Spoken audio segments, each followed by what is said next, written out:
We have arrived to possibly the most important game of the Texas Longhorns football season to this point, and that is at number 5 Georgia this upcoming Saturday, November the 15th in prime time. And on today's show, part 1 of Deep in the Heart of Longhorn Sports, we are actually going to do a mini preview of that game, get into keys to victory and our predictions, as some would argue that Texas's playoff hopes rest in this next game, but also this next 3-game stretch. Can they get in as a 9-3 team, or do they need to win out? We'll talk about the implications of that game, win or lose, for Longhorns here in part 1. And then on the back end of part 1, guess what, guys? We're about 3 weeks away from early signing day. We've already arrived at basically the end, the home stretch of the 2026 recruiting cycle. We're going to talk about some of the recruiting news of the past couple weeks, decommitments, flip targets, and a big update on a huge 2027 target as well. We'll get into some recruiting with about 3 weeks left to go until signing day. And then we're going to pause and record a part 2, which will be more centric to college basketball and Texas basketball, where we have a fun segment planned that I'm not going to spoil yet regarding college basketball. Before we get into anything, guys, make sure that you not only like what we do here, we do appreciate you guys for watching, but you also subscribe. I know about 3/4 of our subscribers, roughly, or 3/4 of our viewers, are not subscribed to our channel. What does that mean? What does it require? All it requires is for you to click the button below that says subscribe. It doesn't sign you up for anything. It doesn't send you any emails. We don't send you a weekly newsletter. We're not going to fill up your inbox with junk on a weekly, daily basis. It won't even alert you unless you want it to on when we post shows. It just helps us. It helps the YouTube algorithm. It helps. The more subscribers you get, the more views you get, the more YouTube recommends us to people who like kind of the same content, as I understand it. So whether you like Texas football or you just like us as people and value our opinions on sports, because we do have another podcast called the Raw Prospect Football Podcast, where we do talk about the NFL, you should subscribe. We record twice a week, once here, although this was going to be a 2-part show, and then once on the Raw Prospect Football Podcast, where you can find all of our NFL content. With all that being said, I welcome in my fantastic co-host, fellow Texas fan, Mr. Emmy Nixon. How do you feel on this Tuesday, November the 11th? By the way, happy Veterans Day to everyone out there. Right. Yeah, exactly. I'm feeling great, man. I had a pretty good day, honestly. Started with me leaving my laptop at home and having to drive back after getting to work, which was a entire ordeal. But got 2 deals today. That's as good as I'll ever That's good. hope for. But yeah, I'm feeling great. Excited to get into this. We've got quite a bit of recruiting news, probably more than I even thought there was at the moment. But there's quite a few flip targets, given that the coaching carousel in college football is absolutely bonkers. So that lends itself to maybe Texas taking advantage. Yeah. Before we get to those flip targets in recruiting, we have to really quickly talk about what's on the horizon this weekend with this game right here. Number 10 Texas at 7-2, coming off their bye week, coming off arguably their best game of the season at home against the top 15 Vanderbilt team, which they won. Going in between the hedges in Athens at Georgia, a team in a program, I should say, because the team has changed, a program that beat them twice last season and won the physicality battle, which we'll talk about here in a little bit. Georgia, right now, the line I have on this game is they are favored by 6.5.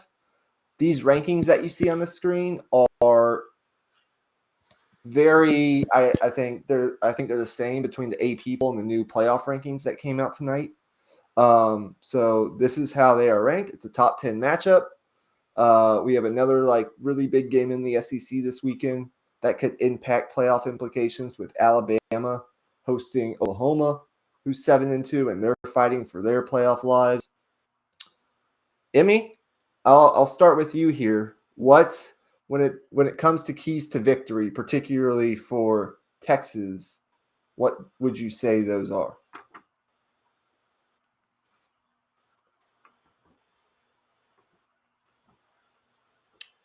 Well, number one, Arch Manning. I don't think passes are going to work in this game. This Georgia defense, say what you want them and their, I guess, track record this year, but they are is fast and athletic as hell.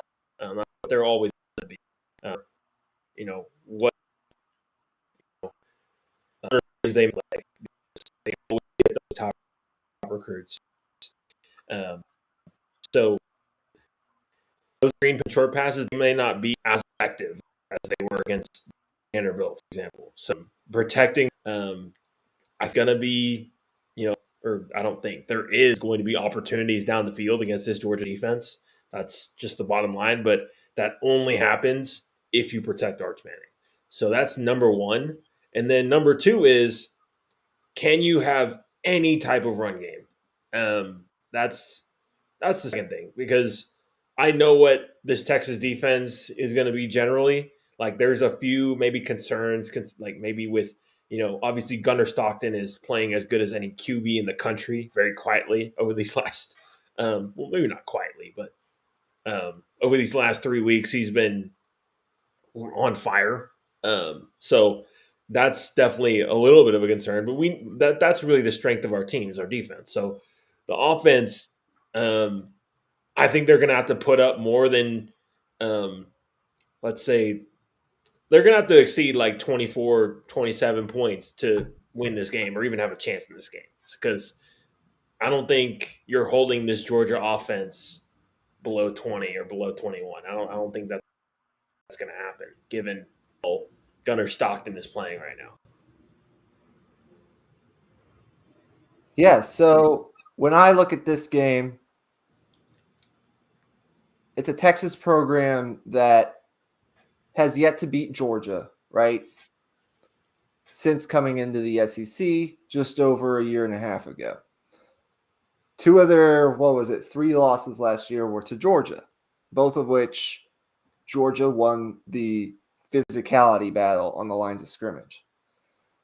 That's the first key to me for Texas. If they don't win the physicality battle, no matter what else happens in this game, they're likely 99% of the time not winning this game unless Georgia fucks it up, meaning they have a big turnover game where they're sloppy offensively and they get Texas short fields to operate with, or they just have a couple special teams gas, whatever it might be, things that we don't often characterize with a Kirby Smart football team, even when they have their flaws as a team.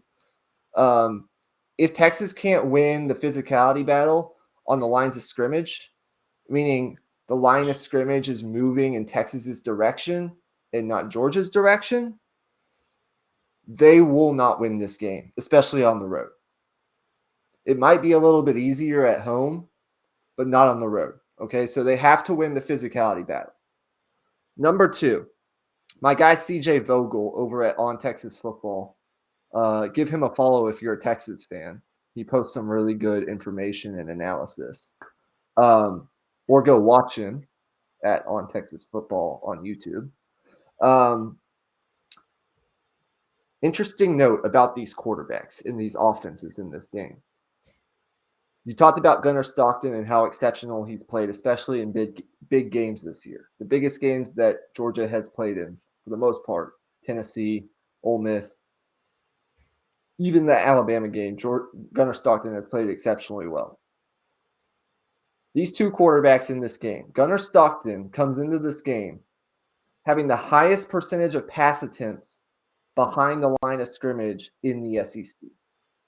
Of any quarterback in the SEC this year, Gunnar Stockton has the highest percentage of pass attempts behind the line of scrimmage.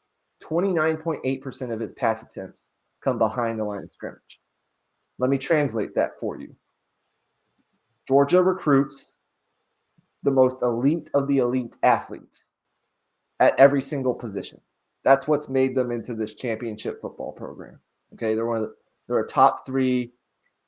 They're in fact the top. They have the most super blue chip talent on their roster. Period. It's just a fact. They have more than Ohio State. They've got more than anybody does. Okay, that doesn't mean that all those super blue chips are, starters or impact players right now, but they've got more of that raw talent than anybody does. Slightly over Ohio State and a little bit more than Texas and Alabama do. Okay. What do they like to do? They like to get the ball to their playmakers in space. Zachariah Branch, all these playmakers that they overhauled during the offseason, they like to get Gunnar Stockton in rhythm. They like to get the ball out of his hands, and they like to make those guys make plays on the perimeter. Okay. Arch Manning has the second highest percentage of pass attempts behind the line of scrimmage at 24.5% of his pass attempts come behind the line of scrimmage. We've seen that in the past couple weeks. How has Texas started offensively? They've gotten Arch in a rhythm with screen passes, okay? So what's my point here? My point is tackling in space is going to be huge. Not allowing yards after catch and explosive plays after the catch is going to be absolutely massive in this game based on the trends that we've seen from both of these offenses. Whether you think it's going to be an effective way of moving the ball or not does not matter. These teams are going to try to get the ball out of their quarterback's hands fast. Why? Well, on Georgia's side, it's because it's what's worked all year. And they're going to try to test this Texas secondary. Can they be as physical as we are? Are they disciplined defensively in the secondary? We've seen the secondary have their fair share of issues over the past like 2 to 3 games. Okay. And on Texas's side, it's because largely I don't think Sark trusts this offensive line. It's not a great offensive line. Now, they found a group of 5 that has worked the past 6 quarters and played the best football that we've seen from this offensive line, but they want to get the ball out of Arch's hands fast. Okay, so which team tackles better in space? Which team misses less tackles? Which team makes less communicative mistakes on the back end? Tackling on crossing patterns, not allowing explosive plays, probably wins this game. Thirdly, I think Texas needs to have a commitment to the run game. I just don't have confidence that they're going to be able to run the ball effectively outside of Arch Manning because they didn't do it last year, and their offensive line was a lot better last year than it was this year.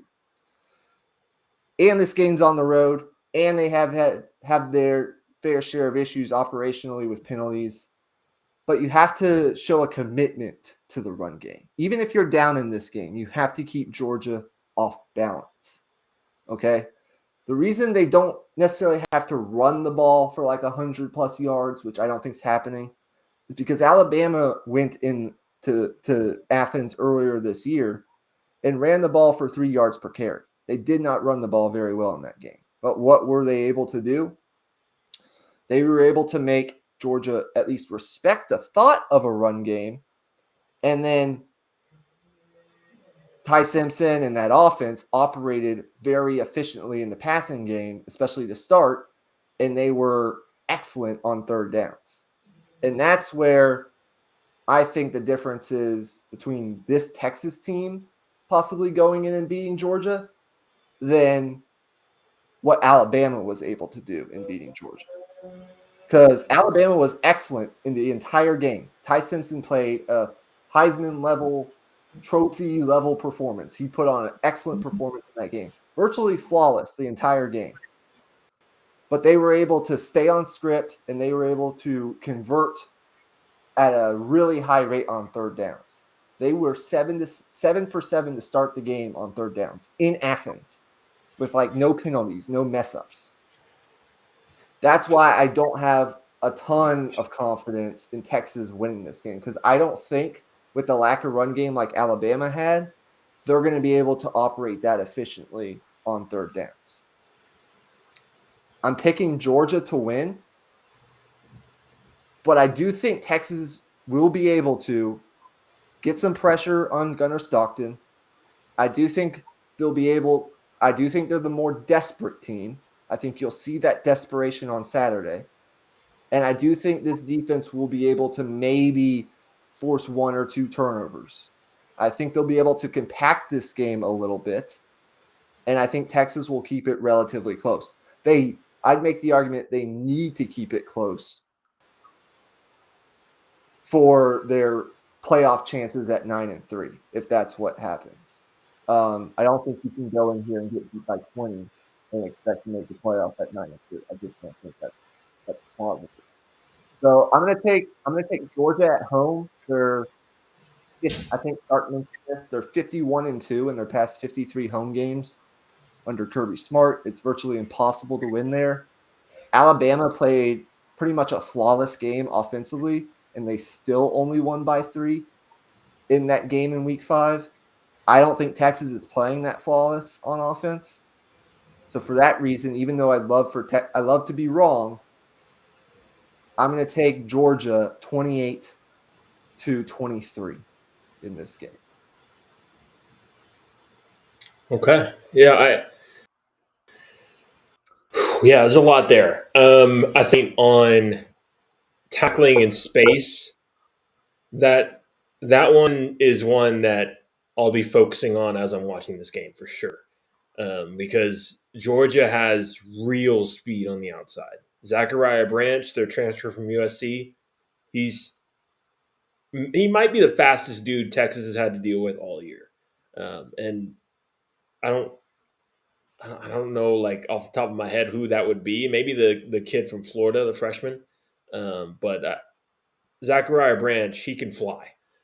So that's going to be a big, not concern, but definitely a point of emphasis if Texas is going to have any shot in this game. So I think for me, I'm gonna take Georgia to win also, just because I don't know, winning in Athens, it's gonna be really, really difficult. But it's gonna be a little bit more high scoring. I think it'll be more like I'm gonna say like 34-31 Georgia, and Huh? I think it's gonna be kind of back and forth. I don't think it's gonna be like one team pulling ahead early. I think it's gonna be pretty much neck and neck the whole game. Yeah. The one thing Texas can't have happen is they fall behind 10-0, 17-0 like they did last year at home. That's just not going to be a recipe for success. Yeah. So yeah, I think those are reasonable predictions. I'd actually be pretty confident if Texas scores over 30 points in this game that they win it. But the bottom line here is because that probably means they're very efficient on offense. And if they're very efficient on offense, then I think I'm pretty confident the defense would find a way just because they're more desperate. That's another story for another day. The only way Texas is winning this game or is going to have a chance to win this game is if their 2 safeties are on the field healthy. That's the most important thing to me in this game. Now, the good news is Sark spoke to the media yesterday, and he said Jelani McDonald coming off his concussion, had a full week during the bye week to get right. He's been practicing. And Michael Taft has also been practicing, and he's been cleared by his surgeon to cut loose. So I take that as long as there's no setbacks between now and Saturday, those two guys are going to be on the field. And they have to be on the field for Texas to win. I don't think Texas can go into this game with Xavier Filsaime and Derek Williams and whoever else, even a Jonah Williams, as their safeties and expect to win. Because I don't trust the communication there. And they also need Ryan Wingo. And it feels like he's going to play too. Feels like he avoided missing time with his little thumb injury, whatever it might be. And they're going to need all three of those guys. Even if Michael Taft is 80% of what he usually is, it is 1,000% better than what we've seen the past couple of weeks. Because he's just going to be like he's the quarterback of the defense. He gets people in the right position. He's played in these big games before. You'll trust that he'll be in the right place, even if he's limited to some extent in his physical ability. You'll trust that he's not blowing an assignment for the most part. That's what Texas needs in this game. Real quick, I have a couple football notes. Just a couple quick juicy football notes. Team notes, I should say, before we move on to recruiting. Okay. On the Jonah Williams front, a guy we really haven't talked about much this year because he hasn't been playing much. Part of that is because he's been recovering from like a hamstring, some bumps and bruises, and a hamstring injury that he sustained late in the baseball season. But he's been back recently, and he actually did play a little bit in that Vanderbilt game. And this is what a source inside the program had to say about Jonah Williams on his performance in that game. He said, quote, "The starters went out," referring to Jelani McDonald and Michael Taft, "and we had issues that included putting him out there because the devil we knew wasn't the devil we were willing to risk with the season on the line. He only played a few snaps," in reference to Jonah Williams, "but they were all important snaps. Some trust was earned in him that I don't think was earned by other players he's competing with for snaps. Quote, keep an eye on his usage in these last 3 games. I think it will increase at the expense of the other non-starters." That's what a source inside the program had to say on Jonah Williams. Translation: they're not confident enough to play him a ton, but based on his performance in the limited amount of snaps that he has gotten the past couple games, this source, who's well connected to the program, thinks that he's going to start to take some snaps away potentially from Derek Williams, from Xavier Filsaime. He's not taking snaps away from the starters. That's not what he's saying here. But he might get more usage as like a third safety. He's becoming more trustworthy based on the limited sample size that we've seen. I'll save the Arch Manning thing for the end. It's juicy. I want people to watch to the end. It's very juicy. It's a quote on Arch Manning I should have shared before the Vanderbilt game, but I'll share it after we get to recruiting because we do need to get to recruiting. Yeah. Okay. Yeah. I think that kind of covers it with the Georgia game. I'm feeling, I guess, like we'll end with this. Like on a scale of 1 to 10, where are you? Like, what is your, I guess, confidence level heading into this game? I'm at like a 6. I think. I mean, I could be feeling like a lot worse considering Texas's track record against Georgia. Texas is a team that's trending up. I think they have the talent to compete with Georgia. There's no question. It's just whether or not the obviously the crowd noise is going to play factors. So whether they can overcome that is it's a tall task. Yeah, Texas is going to be intimidated by this environment. They've played in plenty of environments that are comparable to playing at Georgia. But will the environment play a role in some of the operational mistakes that we've seen from Texas over and over again? That is where this could go south. My confidence right now is with considering everyone's healthy, I'll put it at like a 6.5. I think there's a good shot they can win this game. Desperation does matter in football, but I think there are too many factors right now that are tilting Georgia's way for me to pick them. So we'll see what happens. I hope that we're wrong on that. If we are, Texas has 2 home games to basically punch their ticket to the playoff. And I think this game, they're basically playing for Georgia's spot in the playoff right now. Georgia right now would be the 5 seed in the playoff. Okay? Texas can take their spot this weekend by beating them in their home building. That's what's on the line here. Let's get to recruiting. Let's start with the most recent news. And that was Texas has lost their first commitment, or should I say, there was the first decommitment from the Texas class of the 2026 recruiting cycle this past week in 4-star defensive lineman out of Louisiana, Dylan Berryman, who was part of a 4-man class that included Corey Wells from the state of Mississippi. That also includes Rodney Cleveland, and that also includes James Johnson, the super blue chip, big-time 5-star defensive lineman from the state of Florida. So the defensive line class now sits at 3 instead of 4. And Emmy, before I share my thoughts, I just want to get your thoughts on his decommitment from the Longhorns. Yeah, I don't know too much of the details in terms of why he decommitted, but I'll tell you what I know about him, like as a player.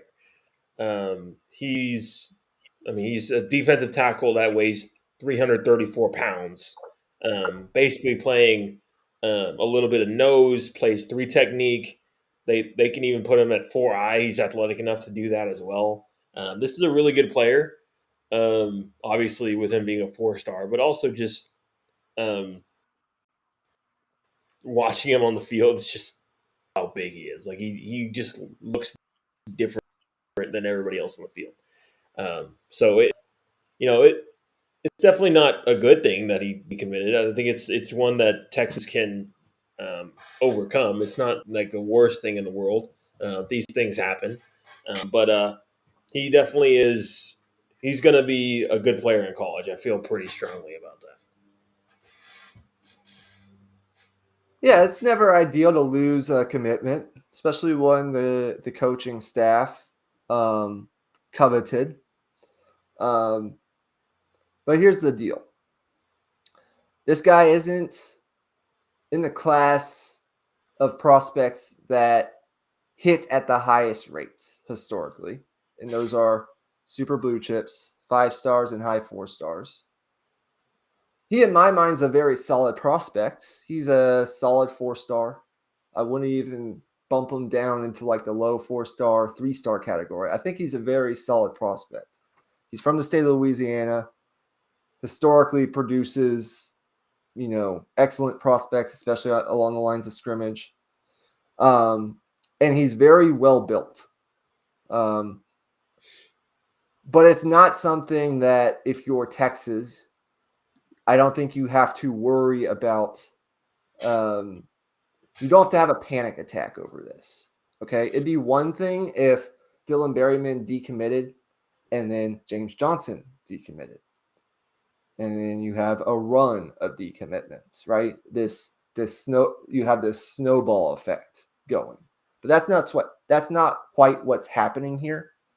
To me, the 2 best prospects with the highest ceilings in this class along the defensive line are James Johnson.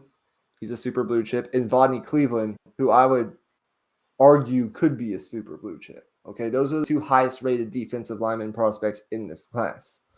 And I'd argue this too. Like, what have we seen Texas done over the past couple years? They went into the portal and they went heavy on the defensive line. Part of that was because they didn't have the numbers quite built up on the defensive line in terms of scholarships, because the previous staff hadn't done a good enough job of recruiting defensive line. And so Sark and, this defensive coaching staff, Pete Kukowski, have kind of had to play catch up in a way in getting some elite prospects that they can develop on the defensive line, especially on the interior, because edge hasn't been an issue for Texas. They have loads of talent on the edges. I'll say this. I wish Dylan Berryman well. I think he's going to be a pretty solid player, but I think he's a guy who is going to need probably 2 years of development before he becomes like a really solid contributor to a high-level Power 4 program like a Texas or an LSU, which are like the two schools involved here in this recruitment. And then I think Dylan Berryman looked at this and he said, look, I've got schools recruiting me, LSU, Purdue, North Carolina, some of these schools that are Houston even, who's having a really good year. Some of these schools who have been recruiting me very hard from the start, they're number one, going to offer me more money.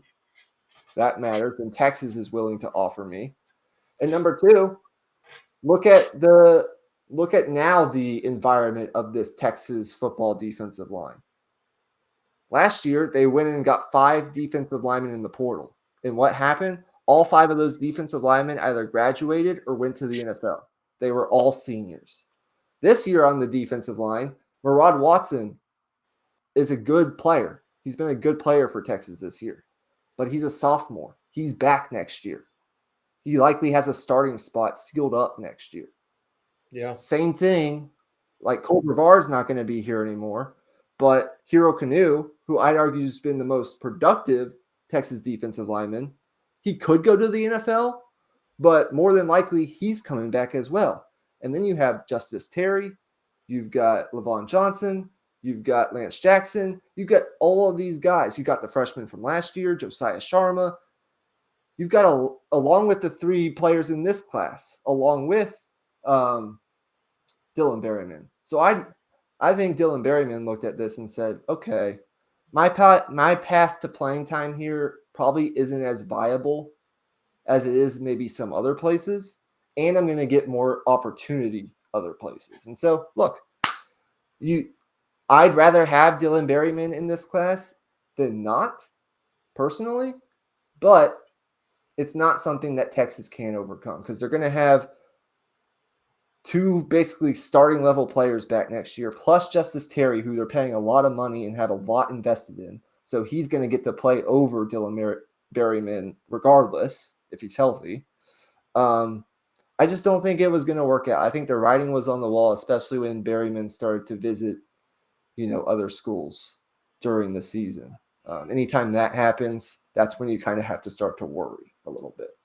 So those are my thoughts on Berryman. Do you want me to read you the SEC recruiting director's evaluation on him, or do you want to save that? Yeah, we can save that. That's fine. Okay. I think my guess, if I were to make a prediction on where he ends up, I would probably say he stays home in LSU. But I don't know. Where's your head on it? I think he's going to actually end up probably at Purdue. He almost committed to Purdue once he, right before he changed his mind and committed to Texas because Texas pushed there. But he really, for whatever reason, likes Purdue, has a good relationship with the people there. And I just think there's too much uncertainty around LSU right now in their coaching search for him to make that decision by signing day. But if LSU is able to get a coach in place that he likes by signing day, then maybe. But right now, I probably lean somewhere else. Let's real quick touch on Derek Cooper. All I'll say on him is he's the super blue chip running back the only running back committed in this class, out of Chaminade, Madonna, in the state of Florida. The news on him, which is good news, is that he's going to be visiting Texas for the Arkansas game next weekend. Why is that important? Well, he hasn't been on campus officially since the Sam Houston State game, okay, where he took his official visit. That was weeks ago, right? That was all the way back in September. Now we're in November. So he hasn't been on campus in a while. And Miami is trying to throw haymakers here in his home state, close to where he went to high school. They aren't throwing in the towel on pursuing Derek Cooper in a flip here. Derek Cooper's, no offense to Dylan Berryman, but he's the much more important player to hold on to. If you're going to up your NIL for Dylan Berryman and or Derek Cooper, you're doing it for Derek Cooper because Texas needs an infusion of elite talent in their backfield, especially in this class. He's coming back for the Arkansas game. He's been taking visits to Miami. That's been worrisome, more so to some Texas fans than others. But the good news here is Miami sources have indicated this week that the vibe around the program still favors Derek Cooper signing with Texas on signing day. But that doesn't mean that Miami is going to give up here. Miami, quote, still really wants him, and they'll keep swinging for the fences. But the confidence in Coral Gables isn't high on the Derek Cooper front. So that's a guy you have to hold on to if you're Texas. You can't lose him. I don't know what the future holds. I think Texas should have most of their running back room back next year, but it's not a certainty. So we'll see. We already saw one running back enter the portal. We never know what's going to happen there. So that's your quick update on Derek Cooper. Anything to say on that? Might be the most crucial guy left to lock down in this entire class, maybe. That the running back position, that's one where Texas they need dudes, and this is a dude. So I don't know if I think one of the things. Sorry to interrupt you. I think one of the things keeping Derek Cooper in this class is, number one, Texas already has like a very, very, very good NIL plan laid out for him. That's better than what anyone else has been able to offer up, supposedly. And then number two, he's the lone running back in the class. A lot of high-level prospects like Derek Cooper like to be valued that way. Like, that is our guy, and he's the only guy, right?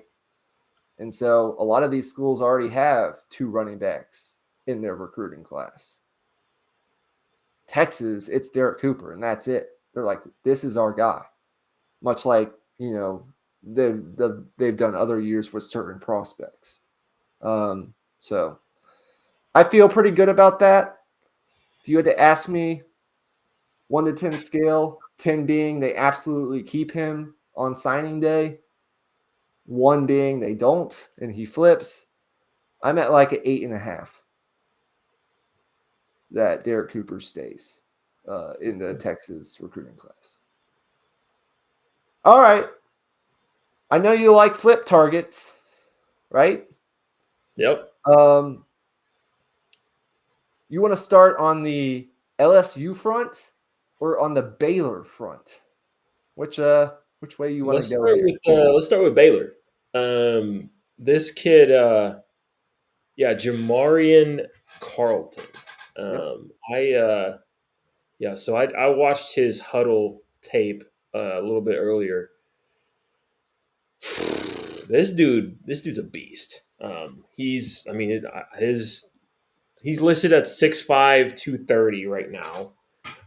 Plays a little bit, plays D end, primarily, plays a little bit of off-ball linebacker as well.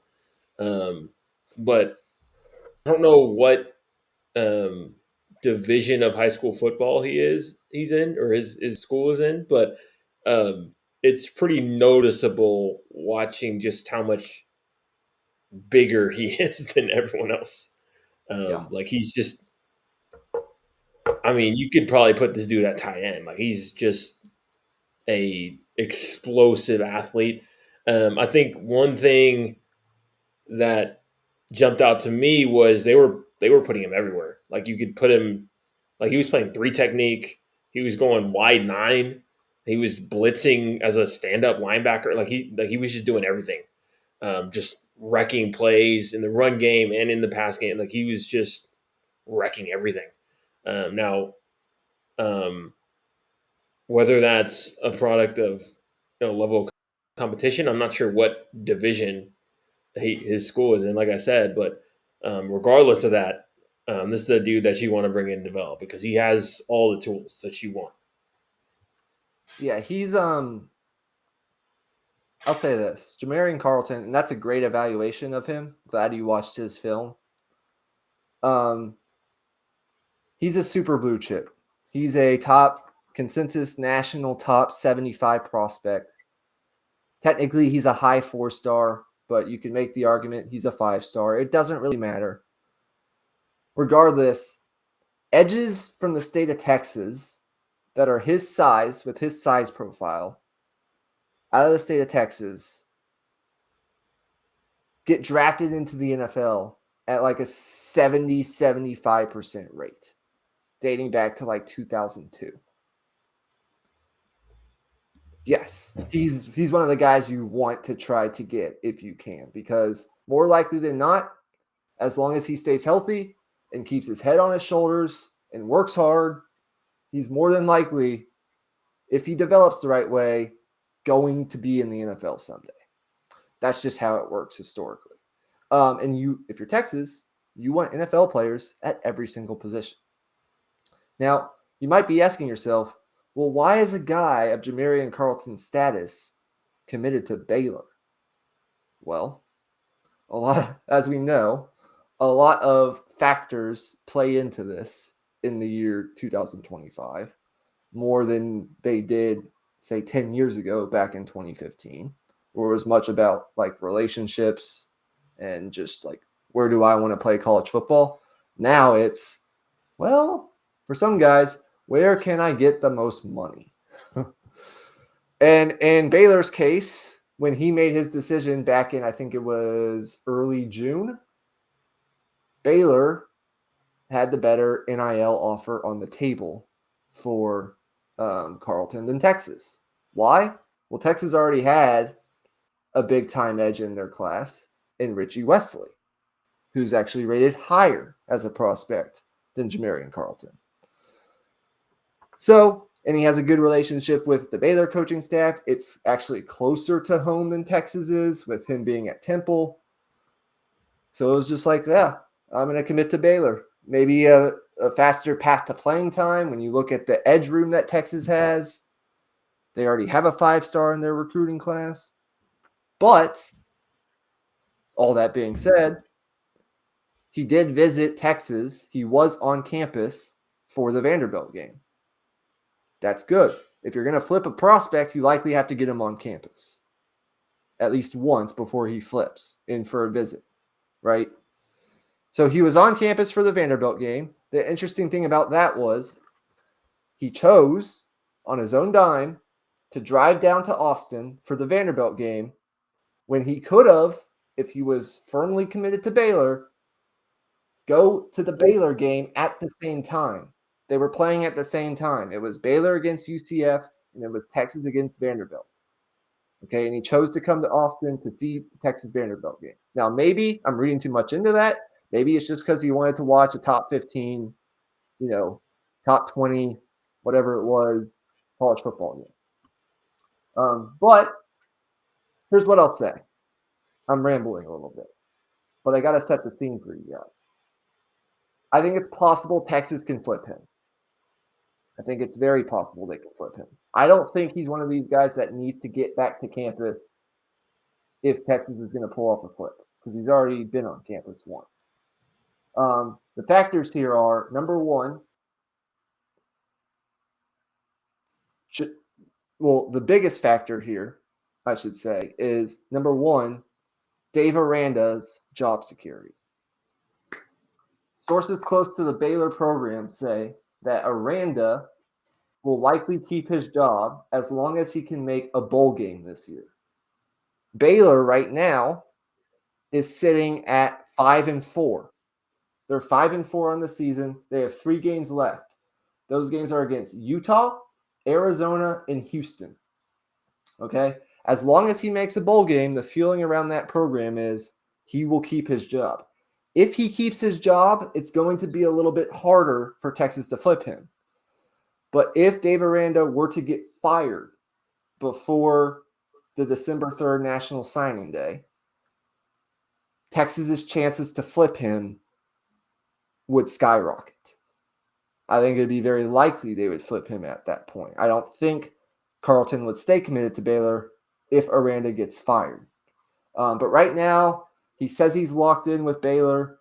It's probably going to be a tough pull if that coaching staff stays in place unless Texas ups their NIL offer for him and can come in at the last minute. But it's definitely not impossible either. So you see him on your screen. He's a very good player, someone I want in this recruiting class if Texas can pull it off. But it's not like the most urgent. I'd argue some other positions are more urgent to pull off flips just because of the loads of talent that Texas already has at his position. Right. Yeah. Pretty much you hit on everything. So I think anything to add on Jamarion? No, let's hit on the LSU targets and then we'll wrap part 1 up. All right. Let's do that. So you can take the film off the screen. Like that you pulled that up. That's a nice little touch while we were talking about him. But yeah, if Texas can get him, like, bravo. They will have tons of talent. It'll be another A+ edge recruiting class. Not that it already isn't, because they have Richie Wesley, but it would take it to another level. LSU, they lost their coach, Brian Kelly. Therefore, as Emmy said earlier, the recruiting class is up for grabs. Once the coach is fired, everything. It's basically a free-for-all. Now, credit to LSU, they've been able to kind of hold on to most of their important guys so far. Nobody's really decommitted yet. But Texas is going after a couple names here. We won't go too deep, but the one thing I know for sure about this Texas recruiting class is that they want another offensive lineman in this class if they can get it. Well, they're going to try their best to get another offensive lineman in this class. Right now, they have 3 commitments on the offensive line. They want 4. Okay? One of the guys they're pursuing is 4-star out of East Ascension High School in Gonzales, Louisiana, which is like 45 minutes south of Baton Rouge. 4-star offensive tackle, top 150 national prospect, Brysten Martinez, who is an LSU commit. The interesting thing about his recruitment, Emmy, he didn't really take any visits outside of LSU. It's like, I'm going to LSU. I basically live a drive away from LSU. They were the first team to recruit me. I'm going to LSU. I'm committing to LSU. He didn't really take any other visits. Didn't really have like a runner-up in his recruitment because the only school he really was recruited by or wanted to engage with was LSU. Fair enough. That's how it goes with a lot of kids in the state of Louisiana. Brian Kelly gets fired. That opens up things a little bit. Texas gets in touch with him. And guess what he did? Said, I'll come to Austin for the Vanderbilt game. Little did you know, Emmy, while you were at that Vanderbilt game, lots of big-time recruits were at that game too. It was a big recruiting weekend for Texas. He's arguably now their top offensive tackle, like flip target in this class. They're not pulling a flip for Felix Ojo. I really like this kid. He's pretty high cut. He's a pretty good prospect. You see his film right there. He visited for the Vanderbilt game, and he's likely to come back for an official visit for the Arkansas game next weekend. I think if that visit happens next weekend, if he comes in for the Arkansas game 3 weeks after coming in for the Vanderbilt game, I think Texas's chance of pulling off a flip here skyrockets. If you can have him, John Turntine, Nicholas Robertson, and Max Wright in this recruiting class, I don't know if it's an A+ level offensive line recruiting class, but it's a super blue chip in John Turntine. It's a top 150 national prospect in Martinez. And it's two very good, versatile prospects in Max Wright and Nicholas Robertson. That's a very good offensive line recruiting class by Kyle Flood. I give it like a B+ if he can pull off a flip for a guy like this. So, again, a guy like this probably needs a year or two before he's going to play. But Texas needs numbers at offensive tackle. And so they're trying to get another one in this class. Emmy, any thoughts on this kid when you watch him? Yeah, the leg drive in the run game is real for this dude. I think in terms of pass protection, there's probably, a few things to clear here and there in terms of like hand placement and footwork, things of that nature. But nothing that's out of the ordinary for a player at his stage. So he's there's never a can't miss, but if you're looking for a guy that's just gonna absolutely maul in the run game, this is your dude. This is a guy that's gonna be, athletic enough to play tight end if you wanted him to. You're probably gonna play him at tight end on some sets. Early on in his career, just as an extra offensive lineman, bring it to the game. Yeah, I really like him. And with the possibility and the chance that early on in his career, John Turntine plays on the interior, well, you'd like to get another tackle in this class if that's the case. So I like Martinez. If they can get him, he's a solid prospect from the state of Louisiana. He'd add a little bit to this offensive line recruiting class. That if that official visit happens, I'd watch that very, very closely. There could be a flip there. He's probably more likely to flip than Carlton at this stage. But we'll see. There's another name at LSU that's – you don't need to pull him up. You can if you want, I guess. Richard Anderson. He's a high 4-star, like super blue chip-ish defensive tackle from the New Orleans area. It's ranked number 52 nationally at Rivals. Very highly rated. If you're wondering, like, okay, what potentially might Texas be looking at here to fill that Dylan Berryman spot? Might they be looking to upgrade that spot? Well, yeah. If they can get Richard Anderson to campus, it's possible. But right now, I'm not sure he's going to make it to campus. He's in the James Johnson tier of prospect. Very good prospect if they can get him, but he's yet to say whether or not he's going to make it down for a visit. If he visits for the Arkansas game, that's another one to keep an eye on.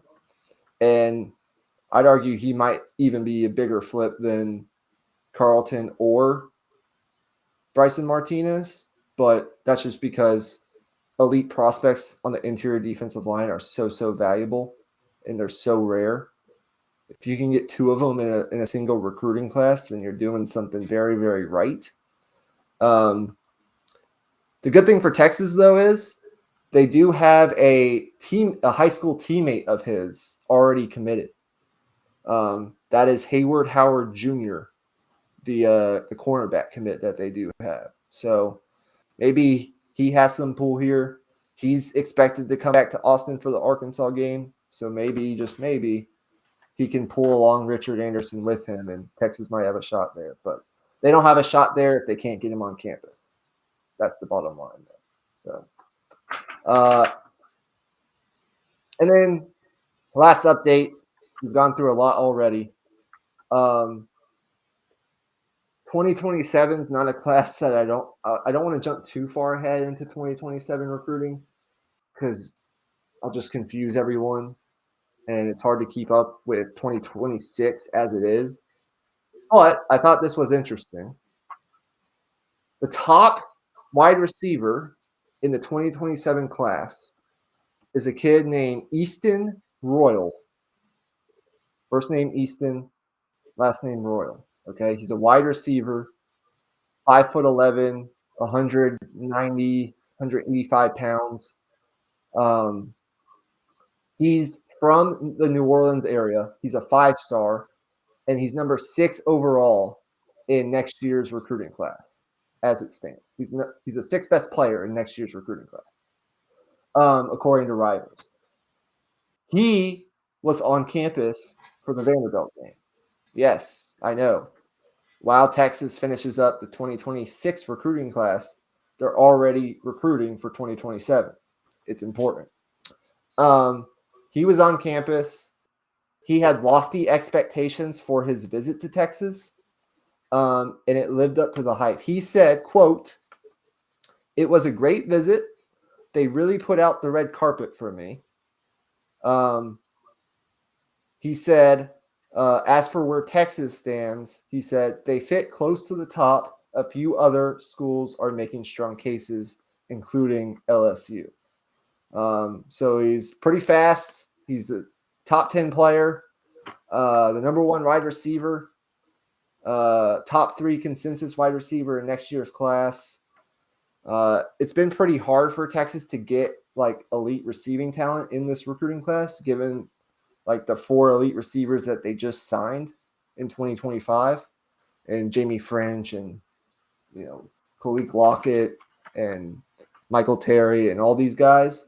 But next year they're going to go big game hunting again, and this is one of the kids that they want pretty badly. So I don't know. Maybe they'll have better success this time. Maybe they'll be able to get their top receiving target this year, 2027. I think they want to make amends for what happened with the Decorian Moore recruitment. I don't think this kid's Decorian Moore. I don't know all that much about him, but yeah, that's a little sneak peek into what 2027 has to offer. Yeah, this dude, I mean, he's not the biggest guy ever, but No. what he can do after the catch is exciting. Just give him the ball out in space, and it's like, I mean, good luck trying to tackle him. It kind of reminds me a little bit of like maybe like a Jerry Jeudy type of body type, like not a small receiver, but just quick, can accelerate, gets to his top speed really, really quickly, like that kind of mold. He's on the left sideline. He goes all the way back to the other side and scores somehow. That's ridiculous.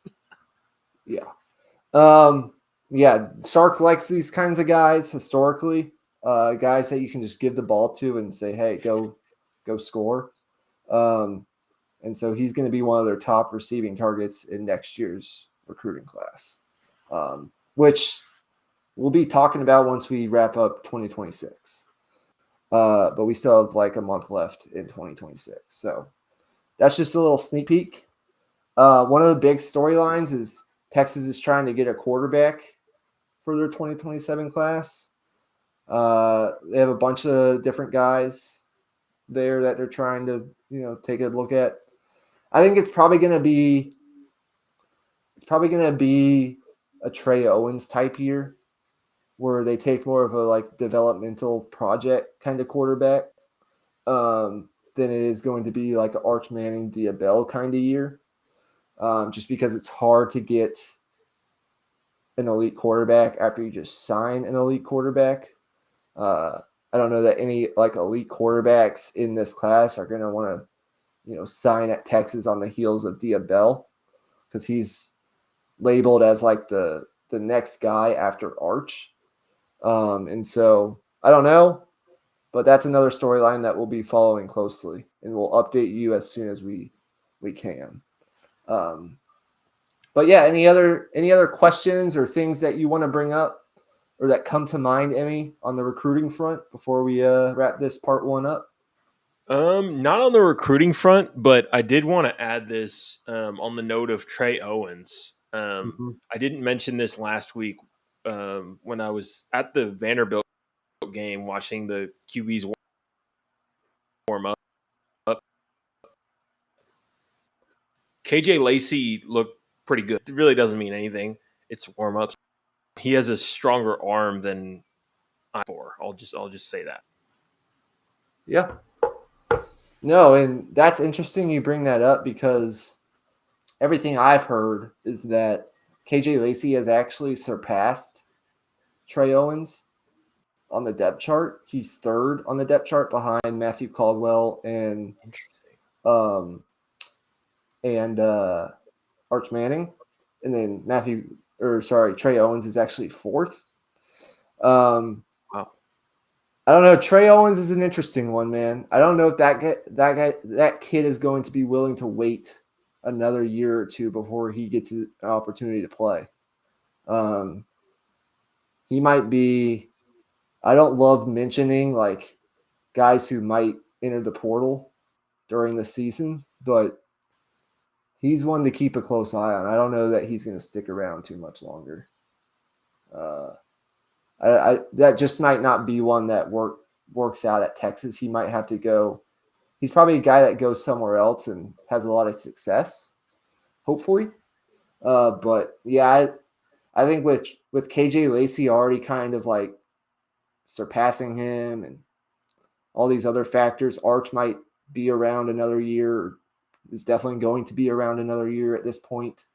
I think that's the writing, unfortunately, might be on the wall with Trey Owens. He might be a guy that looks to the portal at some point. So we'll see what happens there. Anything else before we wrap up?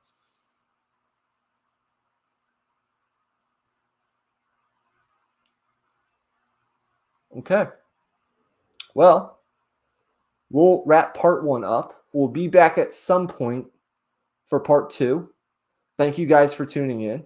A lot of information. Hopefully you guys enjoyed the recruiting updates, all the recruiting info that you need to know leading up to signing day. We'll have more leading up to signing day. I guarantee you that. And we'll be back for part 2 here pretty soon. So make sure you guys like and subscribe, and we will see you guys in part 2. For Emmy Nixon, I'm Michael Wein. Peace out. Hook 'em. Peace. Horns up. Hook 'em.